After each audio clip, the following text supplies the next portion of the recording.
விருச்சிக ராசி அன்பர்கள். விருச்சிக ராசி அன்பர்களுக்கு இந்த பங்குனி மாதம் 5ஆம் இடத்தில் சூரியன் போறார். இந்த 5ஆம் இடத்தில் போகக்கூடிய சூரிய பகவான் ராகு, சுக்கிரன், சனி ஏற்கனவே இருக்கார். ஸோ இந்த கிரக அமைப்புல குழந்தைகளுக்காக நீங்க வருத்தப்படணும். இல்ல குழந்தைகள் உங்கள்கிட்ட சண்டை பிடிக்கலாம். சில பெற்றோர்களிடத்தில் குழந்தைகள் நிறைய வாக்குவாதங்கள்லாம் பண்ணிட்டு நான் போய் பேயிங் கெஸ்ட்டாக எங்கேயாவது இருக்கேன்னு சொல்லி வீட்டை விட்டு போகிறதுக்கான சந்தர்ப்பங்களும் உண்டு. அதனால் குழந்தைகள் விஷயத்தில் ரொம்ப கேர்ஃபுல்லாக இருங்க. இந்த முள்ளு மேலே போட்ட சாரி மாதிரி தான்.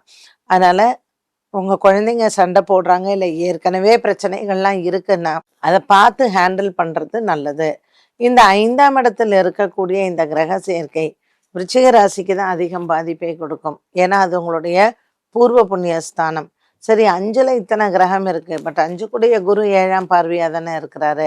அதனால நீங்க நல்ல பூர்வ புண்ணிய பலம் அதிகமா இருந்ததுன்னா குரு பார்வை இருக்கிறதுனால எந்தவித பயமும் கிடையாது. வியாழக்கிழமை தோறும் உங்களுடைய ஆச்சாரியர், அதாவது நமக்கு யாரு குருவா இருக்காளோ வழிபாடு செய்யுங்க.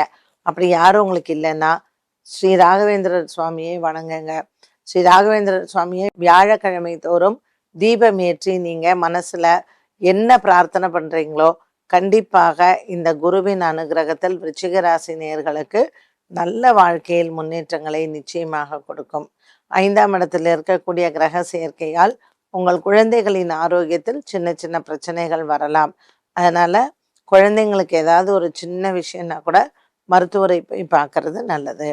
விருச்சிக ராசி அன்பர்களுக்கு இந்த பங்குனி மாதத்தில் முடிஞ்சா இந்த நவகிரகங்களை சென்று வழிபாடு செய்வது, நவகிரக ஸ்தலங்கள்னு சொல்றோம் இல்லையா, உங்க ஊர் பக்கத்துல எது பக்கமா இருக்கோ 9 கிரகங்களுக்கான ஸ்தலங்களையும் சென்று வழிபாடு செய்யுங்க.